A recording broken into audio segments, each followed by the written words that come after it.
እኔ ለሁሉም ጥያቄ ዝግጁ ነኝ የሚከብድ ከሆነ ግን ያው ጥያቄው እንደመሄድ ነው የተነጋገረው ጫሪው ስም ቢሆን ትርጉሙ ምንድነው የሚል ነው እንግዲህ መጫር ነገርም እንጭራለን ግጥምም እንጭራለን ፈላጊ ነገር ካለ እንጭራለን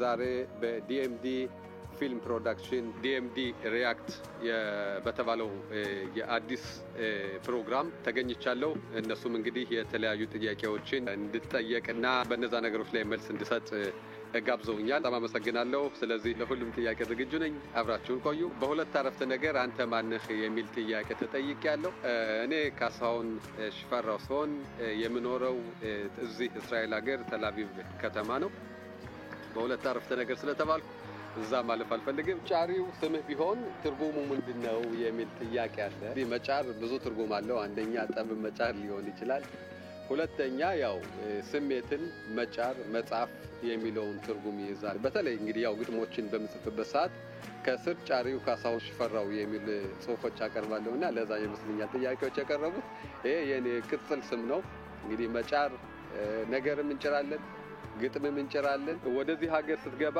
የመጀመሪያው ገጠመኝ ብዙ እንግዲህ ቀደም እንደተጠቀስኩት እኔ የምኖረው እስራኤል ሀገር ነው ወደዚህ ሀገር ከመጣው እንግዲህ ወደ 20 አመታትን ያቃረብን ነው ማለት ነውና እዚህ ስመጣ ብዙ ገጠመኛል ያው ሀገር ለቆ መሄድ ቀላል ነገር አይደለም ባህሉ ቋንቋው ብዙ ነገር አለና ከዚህ ሀገር እንደመጣን ቋንቋውን ከተማርን በኋላ ወደ ስራ ቦታ ሄጄ የሆነ ስራ ቦታ በኢብራይስጥ ነው ብለው ይሄ እንደዚህ መልከሃይ ማለት የአንድ ንቃ እንደዚህ ቆንጥጦ የሚያነሳ ነገር ነውና እሱን ይዘና በሚለኝ እኔ አላውቀውም ቃላቱን ስራ ቦታ ነው ሄድኩኝና የሆነ እዛ ኩሽና ቤቱ ስጋ ብዙ ቃ ነው ያለውና ምን ማምጣት እንዳለብኝ አላውቅም እና ለሰውየው የተለያዩ ቃዎችን እያነሳው ማለት ነው ይጀሰድ ይጮብኛል እንዴ አንተ ለምንድን ነው ይንቃ መታመጣው ነው መልከሃይም ነው ያልኩ ይለኛልና ያንን ንቃ ተበልሼ እጄ እንዳልጠይቀው ፈራው የሆነ ሸም ያዘኝና ተበልሼ እጄ ሌላ ቃ ይዤለት መጣለሁ ተበልሼ እጄ ሌላ ቃ ይዤለት መጣለሁ እና ሰውየው በመናደድ መጨረሻ ላይ መጥቶ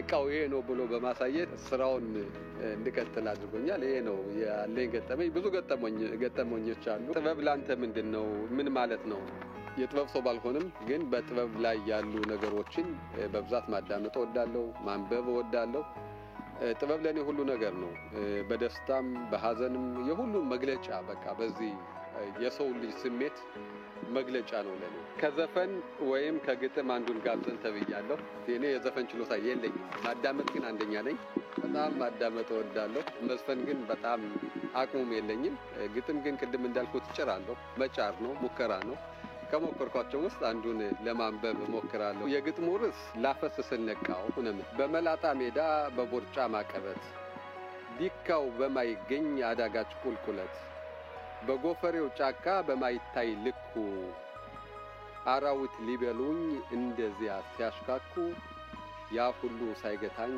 በርሬ ደርሼ አገልጋይሽ ልሆን ቀሚሴን ለብሼ የማጀትሽን ዱቄት በልኩ ያቦካው ከሞቀው ምጣድሽ ላፈስስል ነቃው ይላልና ሙከራ ነው እንግዲህ ከስር ያው እንደተለመደው ጫሪው ካሳሁን ሽፈራው ነው የሚለው እንግዲህ በጥያቄዎች ዘና ያላችሁ እንደሆነ ተስፋ አደርጋለሁ ጥያቄዎችን እያነበብን መልስ እየሰጠናቸው እንሄዳለን ማለት ነው በመጀመሪያ ጊዜ በህይወትህ ረጅም ጉዞ ያደረከው ይላል የኛ እናት አባቶች 2000 አመት ያህል በልባቸው ተጉዟል ወደ ኢየሩሳሌም ለመግባት ማለት ነው እኛ ደግሞ ባሁኑ እኛ ባለንበት በዚህ ጊዜ በዚህ ቅጽበት ኢትዮጵያን ለከን ወደዚህ ሀገር ለመምጣት ብዙ ጉዞዎችን አልፈናል ከመጀመሪያዎቹ ጀምረን ስናይ እስካሁን ድረስ ባለው ሂደት ብዙ ረጅም ጉዞዎችን አልፈናል ያን ማለትም የነበርነበትን የገጠሩን ክፍል ተተን ወደ ከተማ በመግባት ብዙ አመታትን በመጠበቅ ከዛ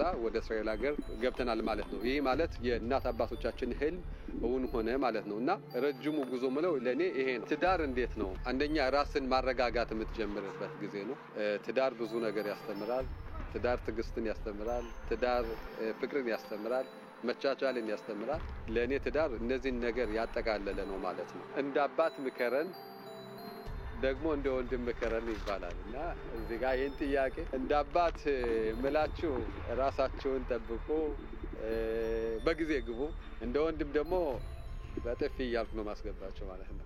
እና በቀላሉ መንፈስህን የሚያድሱልህ የተፈጥሮ ነገሮች። ተፈጥሮ ሲባል ይሄ ጫካ ውስጥ የሆነ ሰው ያልበዛበት አካባቢ በመሄድ የተፈጥሮ ነገርን በማዳመጥ እዛ ሰው በሌለበት አካባቢ ቁጭ ብሎ ተፈጥሮን ራሱ ማየት ለኔ ያስደስተኛል።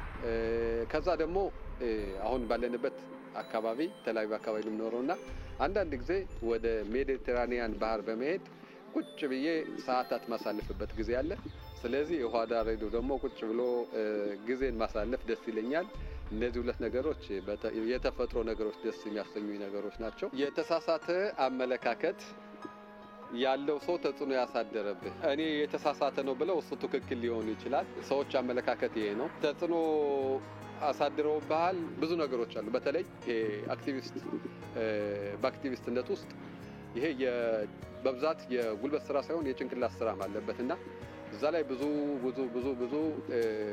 ራስን የሚጠይቁ ጥያቄዎች አሉ። ራስን የሚጠይቁ አመለካከቶች ሰው ወደ ራሱ ሐሳብ ሊወስድህ የሚፈልጉ ነገሮች አሉ። ስለዚህ በአጠቃላይ እኔ ትክክል ነኝ ማለት እሱ የተሳሳተ ነው ማለት አይደለም። ግን እሱ ወደ ፈለገው መንገድ ሊመራ ይችላል ወይም ሊመሩ ይችላል። እነዚህ ነገሮች ናቸው እንግዲህ ያለው። የበኩር ልጅህ ስሙ ምንድነው? ትርጉሙ ምንድነው? እግዚአብሔር ሴት ልጅን ሰጠኝ የሚል ትርጉም ነው ያለው። በተለይ እንግዲህ ለወንድ ልጅ ሴት ጥሩ ነገር ነች እና ስሟም የመጣው እዛ ነው። እግዚአብሔር ይሄን ሴት ልጅን ሰጠኝ ስለሰጠኝ አመሰግናለሁ የሚል ትርጉም ነገር ነው ያለው። ጠዋት ካልጋ ስትወርድ የሚቀድመው ጫማ ወይስ ካልሲ ይላል እና እኔ በበኩሌ ጫማ ነው እላለሁ። እንግዲህ ያንን አይደል የሚል ካለ ደግሞ ሊከራከረኝ ከፈለገ አለው። ያው ፊልሙ ሲለቀቅ መከራከር እንችላለን ማለት ነው። ለአንተ የሚመችህ ባህላዊ አልባሳት ወይስ ዘመናዊ ነው? የቀን ተቀን የምለብሰው ዘመናዊ አልባሳት ነው። ነገር ግን ማንኛውም ዝግጅት የኢትዮጵያን ባህል የሚያንጸባርቁ ዝግጅቶች ላይ የባህል ልብስ መልበስ ደስ ይለኛል። የባህል ወይም የእንትን የምለው ነገር የለም። ሁለቱንም አደርጋቸዋለሁ፣ ሁለቱንም እለብሳቸዋለሁ። ስለዚህ የሁለቱም አድናቂ ነኝ ማለት ነው። ሌላኛው ጥያቄ ለጫማ መጫመት ከተባለ ለካልሲ ምን ይባላል ይላል። እንግዲህ ለጫማ መጫመት ከተባለ ለኔ ለካልሲ መካለስ መሰለኝ እና ይሄ አያቸዋል። አማርኛ እንደ ቁምጣ ባጠረበት ሀገር እንደዚህ አይነት አማርኛ አይጠየቅም። ለማንኛውም እንግዲህ እኔ መካለስ ይመስለኛል። ለዚህም እንግዲህ መልስ ካላችሁ እንጠብቃለን። ከጥበብ ሰዎች ውስጥ የምታደንቀው እንዳመለካከታችን ይለያል።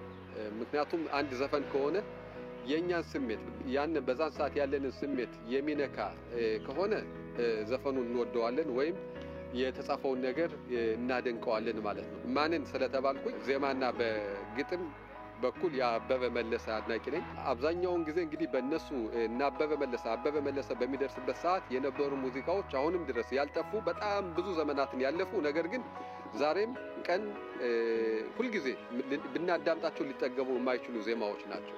ሌላው በድርሰት በኩል ከሄድን እኔ የአቤ ጉበኛ አድናቂ ነኝ። ይሄ እንግዲህ ጥበብ ስለሆነ ማለት ነው። ያን ደግሞ በዛን ሰዓት ስለ ፖለቲካ እንኳንስ ማውራት መተንፈስ በማይቻልበት ሰዓት ያንን የመሰለ ስራ መጻፍ ማለት ምን ያህል ደፋር እንደሆነ ለህይወቱ ምን ያህል ቆራጥ እንደሆነ የሚያሳይ ነው። ስለዚህ ከደረሰው ድርሰት በላይ ያለው ድፍረቱ በጣም ለኔ ትልቅ ሰው ነው። ከዘፋኝ ብዙ ማደንቃቸው ዘፋኞች አሉ። አልበም ካለ ከአልበሙ ውስጥ አንዱን፣ ሁለቱን፣ ሶስቱን የራሴን ህይወት የሚነኩ ዘፈኖችን በጣም አዳምጣለሁ። ነገር ግን በብዛት የማዳምጣቸው ጸጋዬ እሸቱን በብዛት አዳምጣለሁ፣ ነዋይ ደበበን እንዲሁም ቴዲ አፍሮን ካሁኖቹ አዳምጣለሁ ማለት ነው። የእነዚህ ሰዎች አድናቂ ነኝ። ትውልድ ቦታ የት ነው? አሁንስ የት ትኖራለህ ነው?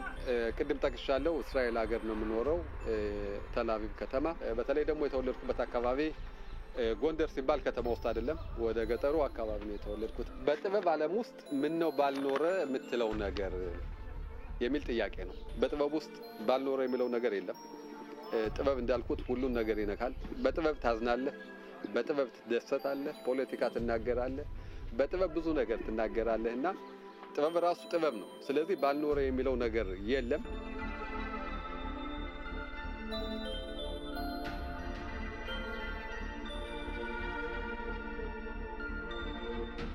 የተመረክበት የስራ መስክ ምንድነው ነው የሚለው? የተመረኩበት የስራ መስክ ኢኮኖሚና ቢዝነስ ማኔጅመንት ነው። የተማርኩት በአሪኤል ዩኒቨርሲቲ በተባለው እዛ ለ3 አመት ያህል ገብቼ በዚህ የስራ መስኮች ላይ ተመርቄ በአሁኑም ሰዓት እየሰራሁ የምገኘው በእነዚህ የስራ ዘርፎች ነው። ሌላው ጥያቄ ኑሮን ለማሻሻል ከሌላው የበለጠ ምን ያህል ትጥራለህ? በተቻለ መጠን ሁላችንም ማለት ነው በተቻለ መጠን ኑሮአችንን ለማሻሻል እንሮጣለን። ህይወት ደግሞ አንድ ሰው ማለት ራሱ በህይወት ውስጥ የሚፈልገውን ነገር ሰርቶ በዚህ ዓለም ማለፍ ትልቅ ነገር ነው። ያ ማለት እያንዳንዳችን የቻልነውን ያህል እንጥራለን። እያንዳንዳችን ኑሮአችንን ለማሻሻል እንሞክራለን። ስለዚህ የኔም ጥረት ከሌሎቹ የተለየ ነገር አይደለም። ማራቶን ውድድር አይታችሁ ሲሆን 42 ኪሎ ሜትር ሲጀመር መስመር አለ። እዛ መስመር ላይ ብዙ በሺህ የሚቆጠሩ ሰዎች ይጀምራሉ። ሲሮጡ ግን ያንን ውድድር ሲያደርጉ ሁለት ዓላማዎችን ይዘው ነው የሚነሱ። አሸናፊዎች አሉ፣ ቀድሞ ሩጠው የሚያሸንፉ። ከዛ ደግሞ ማራቶኑን ለመጨረስ ብቻ የሚሮጡ አሉ። በህይወትም እንደዛ ነው። ማራቶኑን የመጀመሪያው መስመር ላይ ህይወታችን የሚጀምረው እንደዛ ነው። ስንወለድ ልክ ከዛ ነው የምንጀምረው። ሁላችንም ከዜሮ ነው የምንጀምረው ማለት ነው። በህይወት ውስጥም ሩጠን እዛ መድረስ የፈለግንበት ነገር ላይ ደርሰን የምናልፋለን። አንዳንዶችን ደግሞ ሳንደርስ ወይም እዛ ቅድም እንዳልኩት የኑሮን ማራቶን ሳንጨርስ የምናልፍም አለ። እያንዳንዳችን ቅድም እንዳልኩት የተሰጠን የተፈጥሮ ችሎታ ይለያያል እና እንደማንኛውም ሰው ጥረት ማደርገው ለምን አክቲቪስት መሆን መረጥክ ነው የሚለው። የተሰጠው የአገሯ ህግ ስለሚያስገድድ ትፈጽማለህ፣ ካልፈጸምክ ደግሞ ትቀጣለህ ማለት ነው። ወደ መብት ስመጣ ግን አብዛኛውን ጊዜ እንግዲህ በትግል ነው ወይም እነዛ ነገሮች አልተፈጸሙ ሲሆን ጥያቄዎች አሉ። ያም ለምን ብለህ ትጠይቃለህ። ለምን ግዴታዬ ስወጣ መብቴ ለምን ተነካ የሚል ጥያቄ ትጀምራለህ። ከዛ እንዴት ለምትጠይቃቸው ነገሮች መልስ ታጣላቸው ግዴታ ያንን ነገር ለመጋፈጥ ትነሳለህ ማለት ነው። እንግዲህ ዋናው የተነሳውበት ምክንያትም ይሄ ነው። መብቶቻችን አብዛኛውን ጊዜ ስንነፈግ ሳይ ቅድም ከተነሳው ጥያቄ ተነስቼ እነዛን ነገሮች መልስ ለማግኘት የጀመርኩት ሩጫ ነው ማለት ነው። አክቲቪስት መሆን የግል ህይወት ላይ አይሻማም ወይ? ለቤተሰብ መስጠት የሚገባህን ጊዜ ይሻማብሃል። ለመማር የምታደርገውን ጊዜ ይሻማብሃል። ለስራ የምታውለውን ጊዜ ይሻማብሃል። በአጠቃላይ ደረጃ ብዙ ተጽዕኖ አለው። በህይወት ውስጥ ልትረሳው የማትፈልገው ገጠመኝ ምንድን ነው ይላል። በህይወቴ ውስጥ በአጠቃላይ የሚያጋጥሙኝን መጥፎም ሆነ ጥሩ ነገሮች ልረሳቸው አልፈልግም። ህይወት ማለት እንግዲህ የነዚህ የመጥፎና የጥሩ ነገር ስብስብ ነች። ዛሬ ኮሮና ውሸት ቢሆን የመጀመሪያው በረራ ወዴት ነው ይላል። ጥሩ ጥያቄ ነው። በመጀመሪያ ደረጃ ወደ እስያ በመሄድ ጉብኝት ማድረግ እወዳለሁ። በተለይ ወደ ህንድ የመጀመሪያው በረራዬ ወደዛ አካባቢ ቢሆን በተለይ ታይላንድ ቢሆን ደስ ይለኛል። ከዛ ሁለተኛው ኢትዮጵያ ነች። ሰው ፕራንክ አድርጎ ያውቃል ወይ? አዎ፣ በተለይ ጓደኞቼ በብዛት አንድ ጓደኛ አለ፣ በጣም ተንኮለኛ ነው። አሁንም እንግዲህ የፊልሙ ሳይ ያውቃል። ብር እየከፈለ ሁሉ እኛን ፕራንክ ለማድረግ ጓደኞችን በጣም ብዙ ጥረት የሚያደርግ ጓደኛ አለ እና በተለያየ ጊዜ ባልጠበቅነው ሁኔታ ፕራንክ ተደርጌ ያውቃለሁ። በምትጽፋቸው ስነ ጽሁፎች አድናቂዎች ካሉ አስተያየታቸው ምን ይመስላል የሚል ጥያቄ ነው። ጥሩ ነው፣ በርታ፣ የኔን ስሜት ተናገርክልኝ የሚሉ ጥሩ አስተያየቶች አሉ። እንግዲህ እነዚህ ደግሞ በሚዲያ ላይ የሚለቀቁ አስተያየቶች ናቸው። ምናልባት እንዳልኩት እንግዲህ ምን ያህል እውነት ነው፣ ምን ያህል ጥሩ ስራ እየሰራን ነው ለማለት እንግዲህ እነዚህን ሰብሰብ አድርጌ የሆነ ቦታ ስጃቸው እንደ ለብዙ ሰው በሚደርስበት ሰዓት ያለውን የሰውን ስሜት ማዳመጥ እንችላለን። ለቤተሰቦች ስንተኛ ልጅ ነህ? የመጀመሪያ ልጅ ነኝ። የመጀመሪያ የበኩር ልጅ ነኝ። ከኔ በታች እንግዲህ 3 ወንድሞች አሉ። ከዛሬ 4 ዓመት በኋላ ራስህን የት ደርሰህ ማየት ትፈልጋለህ የሚል ጥያቄ ነው። ብዙ ማቀዳቸው እቅዶች አሉ። ይሄ ነው ብዬ የምናገረው ነገር አይደለም። በተለይ እንግዲህ ህይወት የሰው ልጅ ያስባል፣ እግዚአብሔር ይፈጽማል ነውና በህይወታችን ውስጥም እኔ ስላቀርኩ ብቻ እውን ይሆናል ማለት ዘበት ነው። ጊዜው ሲደርስ አብረን ብናያቸው የተሻለ ይሆናል ማለት ነው። የኪነ ጥበብ ጮራ ምን ደረጃ ላይ ደረሰ ነው? ምናልባት እንግዲህ ይሄን ለማታውቁ ውድ ተመልካቾቻችን በእስራኤል ሀገር ትልቅ የኪነ ጥበብ ቡድን አለ። በዚህ ውስጥ ጽሁፍ የሚጽፉ ደራሲዎች አሉ፣ ተወዛዋዦች አሉ፣ ሙዚቀኞች አሉ። ይሄ ማህበር ከተቋቋመ 5ኛ ዓመቱን ይዟል። ዋና ዓላማው ሲቋቋም እንግዲህ ሁለት ነገሮችን ይዞ ነው። አንደኛው ኢትዮጵያ ውስጥ በብዛት በጥበብ ውስጥ ያሉ ሰዎች በአማርኛ በተለያየ ነገር የሚጽፉ ሰዎች እዚህ ሀገር ሲመጡ ድሉን ስለማያገኙ መድረኩን ስለማያገኙ እዛ ነገር ይወርዳሉ ማለት የአማርኛ ተናጋሪዎች በተለይ ደግሞ እናት አባቶቻችን እኛ በዩኒቨርሲቲም ሆነ በተለያየ ቋንቋ ወጥተን ፊልምም አይተን የተለያዩ መዛኛዎችን አድርገን ስንመለስ እነሱ ግን በራሳቸው ቋንቋ በራሳቸው ባህል ምንም ነገር የለም። ሌላኛው ነገር ደግሞ በዚህ ሀገር ስንኖር እናትና ልጅ መግባባት የማይችሉበት እና ወጣቱ በብዛት በአማርኛ ስናወራው ወይም ስለ አማርኛ ጥበብ ስናወራው የሚያፍርበት ሁኔታ ተፈጥሮ ነበርና ይሄ ግሩፕ ብዙ ስራዎችንም ሰርቷል። በነጮች በኩልም ባህላችን ሰርጾ እንዲገባና በተለያዩ ሚዲያዎች ላይ እንዲነገር ያደረገ ግሩፕ ነው። እንደ ድሮ ትዘላለህ፣ አክሮባት፣ ባካንድ ወዘተ ህፃን እያለን ህፃን በነበርንበት ሰዓት በተለይ በአዲስ አበባ ከተማ የኢትዮጵያ ሰርከስ በመግባት ብዙ አክሮባቶችን ብዙ ሾዎችን ተሰራ ነበረ። ከዛ የመጣ ጥያቄ ይመስለኛል። በአሁኑ ሰዓት እንደምታዩኝ የ9 ወር እርጉዝ መስያለሁና እንኳን አክሮባት ራሱ ለመሮጥ ራሱ የሚያዳግትበት ጊዜ አለ።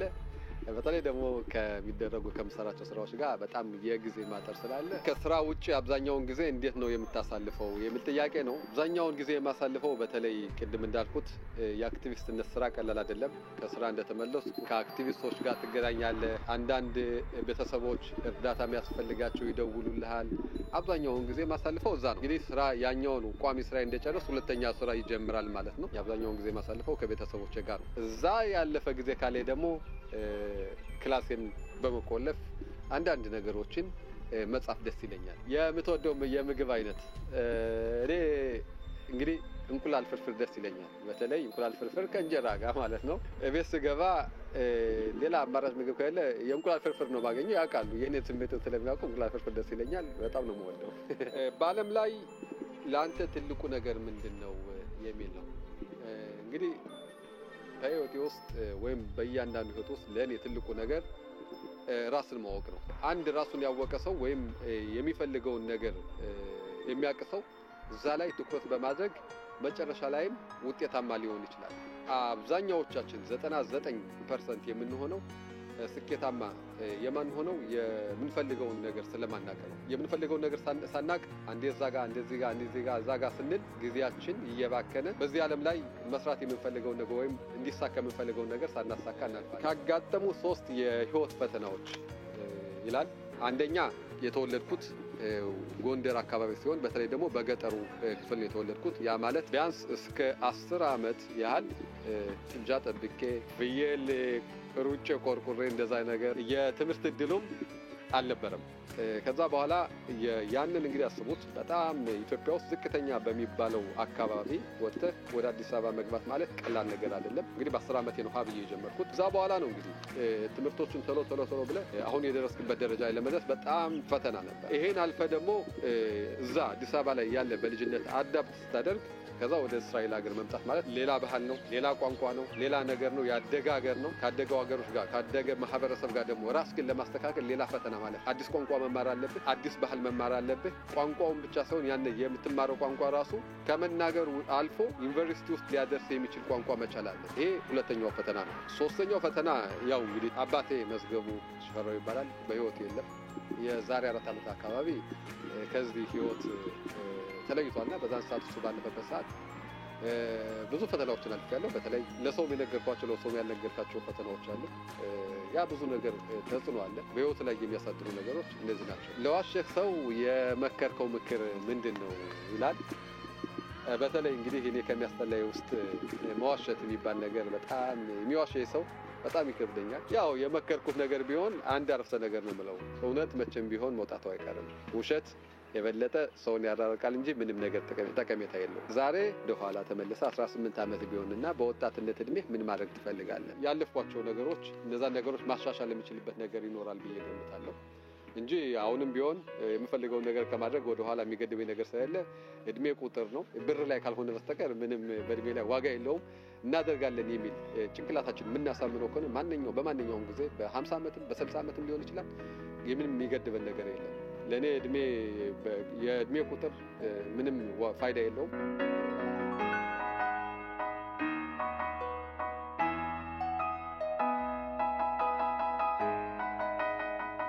የሴትን ውበት ከሚያንጸባርቁ ጥቂቶች ወይም አንተ ምን ታደንቃለህ መሰለኝ ጥያቄ። አብዛኛውን ጊዜ ውስጣዊ ውበት ወይም ውጫዊ ውበት እንግዲህ ከሁለቱ አንዱን መርጠው ያደንቃሉ። እኔ የሁለቱንም አድናቂ ነኝ።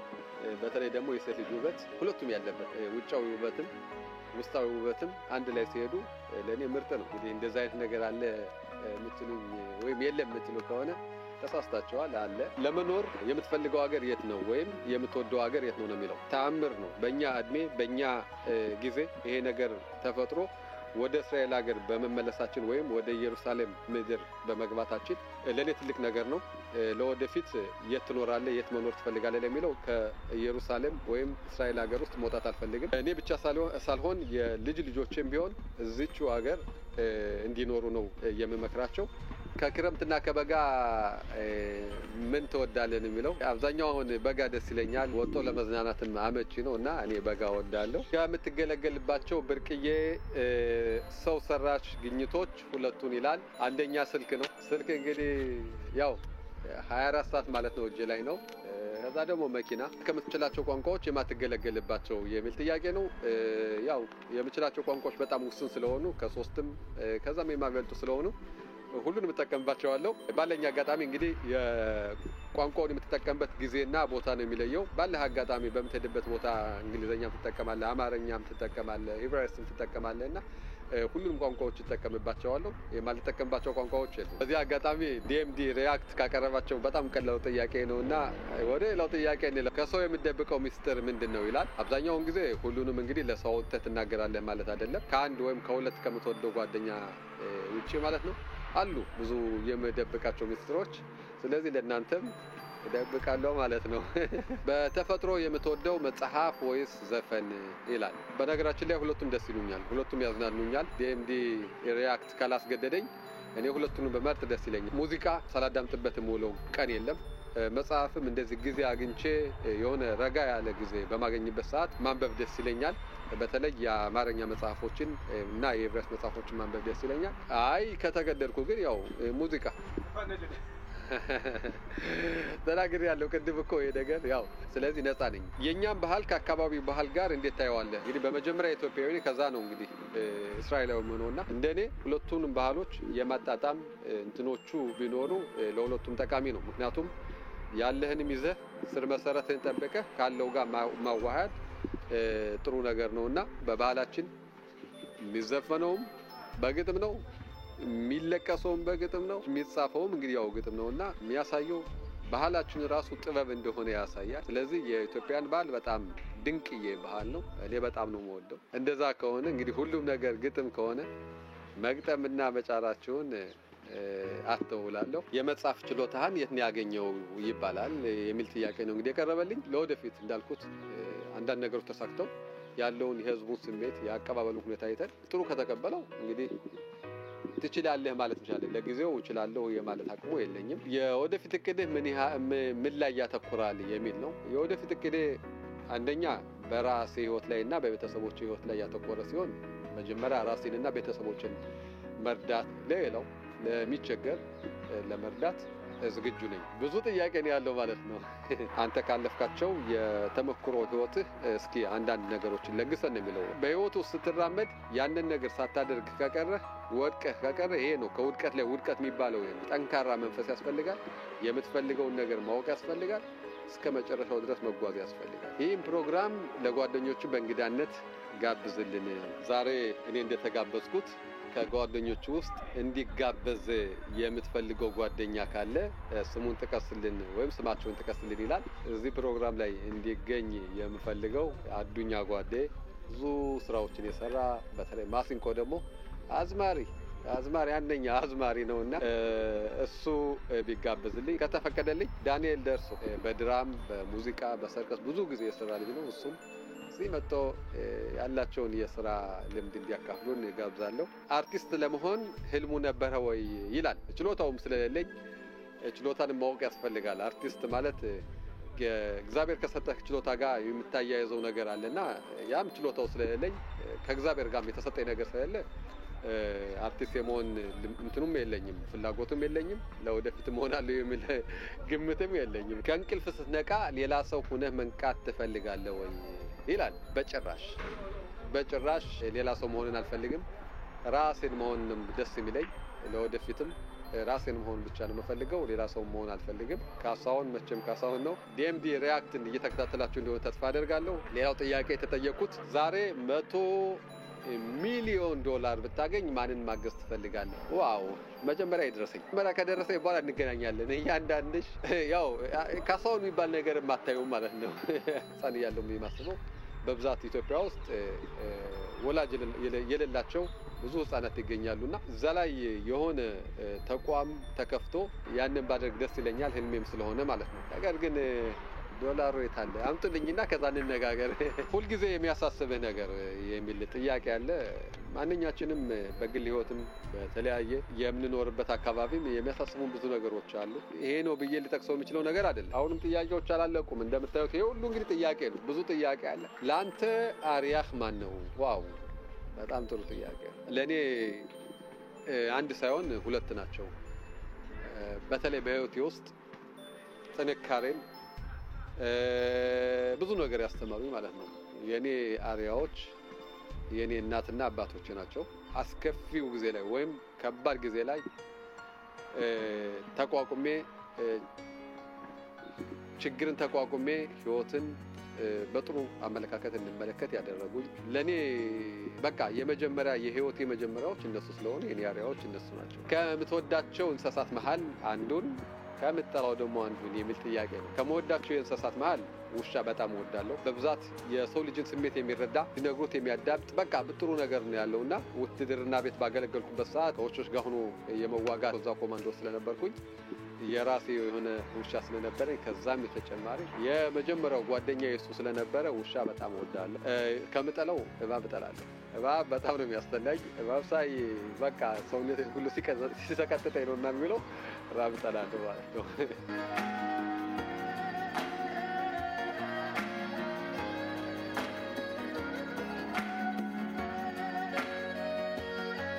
ሞክረው ካልተሳካልህ ህልሞች አዎ ኢትዮጵያ ውስጥ አንደኛ ዲቪዥን ከሚባሉ የአትሌት ክለቦች ገብቼ አንደኛና ሁለተኛ የዚህ ሀገር የሻምፒዮን በማሸነፍ በ17 እድሜ በነበረበት ሰዓት ስወዳደር ነበረ። በሩጫው በቀጥል ኑሮ ወደ ኮማንዶ ውስጥ የመግባት እድሌ በጣም ይዘጋ ነበረ እና ያለኝ አማራጭ ወይ ወደ ኮማንዶ አለመሄድ ያለበለዚያ ደግሞ እንግዲህ በሩጫው መቀጠልና በሩጫው ውጤታማ መሆን ነበረብኝ። ከዛ በተጨማሪ ደግሞ በትምህርት በኩል በጣም ተጽዕኖ ያሳድራል። በህይወታችን ውስጥ የምንሰጣቸው ቅድመ ተከተሎች ናቸው እና በቅድመ ተከተል ላይ እሱን የመጨረሻው ሆኖ ስላገኘሁት ትቼዋለሁ ማለት ነው እና ተስፋ መቁረጥ ወይም እንደዛ ነገር ሳይሆን የቅድመ ተከተል ሁኔታ ነውና ይሄን ይመስላል። ሌላው ጥያቄ ከዲኤምዲ ሪያክት ምን ተረዳ? ዲኤምዲ ሪያክት የተረዳሁት ነገር ቢኖር አንደኛ እንደዚህ ብዙ ወጣቶችን ማሳተፍ የሚችል ለወደፊትም ብዙ ታሪኮችን ማምጣት የሚችል ፕሮግራም ነው። በእግዚአብሔር እርዳታ በዕብራይስጥ ቋንቋም በአማርኛ ቋንቋም ጥሩ ነገሮችን እንግዲህ ይዞ ይቀርባል። ቀጥሉበት። ጥያቄዎችን ትንሽ ቀነስ አድርጉልን። ምንድነው እንደዛ ማጨናነቅ? ከመርዳትና ከመረዳት የትኛው ይሻላል? ዋው እንዴት መሰላችሁ? መረዳት በጣም ከባድ ነው። ለኔ መረዳት ይከብዳል። መርዳት ግን በጣም ጥሩ ነገር ነው። ለሚሰጠውም ለሚረዳውም ደስታን ይሰጣል። የሚቀበለው ግን ተቀብሎም ቢሆን ውስጡ የሚያሳድርበት ስሜት ምን ያህል ከባድ እንደሆነ እንግዲህ ለሁላችንም ግልጽ ይመስለኛል። በህይወት ውስጥ ተሳስተህ የተጸጸትክበት ጊዜ ይኖራል። አዎ ይሄ ማንኛችንም የለም ብላችሁም ልታምኑኝ አትችሉም። ምክንያቱም ሰው ነኝ። የሰው ልጅ ይሳሳታል። ነገር ግን እዛ ከስተቱ ዋናው ነገር የሰው ልጅ ሰው ሊያስብለው የሚችል ነገር ስተቱን ተረድቶ እዛ ላይ ማስተካከል ችሏል ወይ? አዎ ብዙ ነገሮች ብዙ አጋጣሚዎች አሉ። ብዙ የተሳሳትኩባቸው ነገሮች አሉ። ብዙ የምጸጸትባቸው ነገሮች አሉ።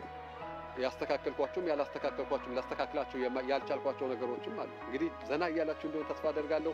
ወደሚቀጥለው ጥያቄ እንሂድ ማለት ነው። በመኖርና ባለመኖር መካከል ያለው ልዩነት ምንድነው? በጣም ጥሩ ጥያቄ ነው። አለመኖር ለኔ በህይወት ውስጥ አለመኖር ወይም መሞት ብቻ አይደለም። አለመኖር በህይወት ውስጥ እያለህ አለመኖርም አለ። የምትፈልጋቸው ነገሮች አለመሳካት፣ በተለይ ራስህን አለማወቅና እዛ ላይ ብዙ ነገር ጥረህ ስኬታማ አለመሆን የራሱ አለመኖር ነው። አለመኖር ደግሞ ሌላው ስንሄድ በተለያዩ አጋጣሚዎች በተለያዩ ችግሮች እየፈለክ ለማድረግ እየቻልክ ነገር ግን በተለያዩ አጋጣሚዎች ያንን ነገር ሳታደርግ ማለፍ ራሱ ይሄ አለመኖር ወደ መኖር ስንሄድ እንግዲህ የነዚህ ተቃራኒ ነው ማለት ነው። ሁሉን ነገር ማሳካት የምችልበት የነዚህ ተቃራኒ ነው። በአጠቃላይ በኢትዮጵያ ውስጥ ስንሄድ ወደ ኢትዮጵያ ውስጥ ስንሄድ ብዙ ወጣቶች ብዙ ህፃናት በቃ ቆሻሻ ላይ የቆሻሻ ገንዳ ላይ ምግብ እየበሉ ይኖራሉ። ከዛ በኋላም ህይወታቸው ራሱ እንደተጎሳቆለ ወደ ከዚህ ዓለም ይሄዳሉ ማለት ነውና ይሄ ነው እንግዲህ አለመኖር ለኔ። ከእውቀት ሀብታምና ከገንዘብ ሀብታም የቱን ትመርጣለህ? ሁለቱም ትልቅ ጉልበት አላቸው። ሀብት ያለው እውቀት ያለውን በመቅጠር ስራዎችን ሊያስፈጽም ይችላል። እውቀት ያለው ደግሞ ያው በብዛት ባለው እውቀቱ ሊታገዝ ይችላል። ሁለቱም በጣም ጠቃሚ ነገሮች ናቸው። እውቀት ብቻውን ዋጋ ላይ ኖረው ይችላል። ስለዚህ በእኔ አመለካከት ከተፈቀደ ሁለቱም በጣም አስፈላጊ ነገሮች ናቸው። ከምታውቀው የሰው አመጣጥ ታሪክ ይላል። ይሄ ጥያቄ በጣም ከባድ ነው። ሌላ ጊዜ እስከምንገናኝ ይሄ ጥያቄ የቤት ስራ ይሁንልኝ። ስለተከታተላችሁን በጣም እናመሰግናለን። ዲኤምዲ ሪያክት ፕሮግራም እዚህ ድረስ ስለጋበዛችሁኝ በጣም አመሰግናለሁ። እስካሁን አብሬያችሁ የቆየሁት ካሳሁን ሽፈራው እባላለሁ። ዲኤምዲ ሪያክት ሼር እና ላይክ በማድረግ የዚህ ቤተሰብም እንድትሆኑ እንጋብዛለን። ይሄ ፕሮግራም በሚቀርብበት ሰዓት የኢትዮ እስራኤል ሊንክ ከስር ከፊልሙ በታች ታገኙታላችሁ። ሼር እና ላይክ በማድረግ የዚህ ቤተሰብም እንድትሆኑ እንጋብዛለን። በጣም እናመሰግናለን።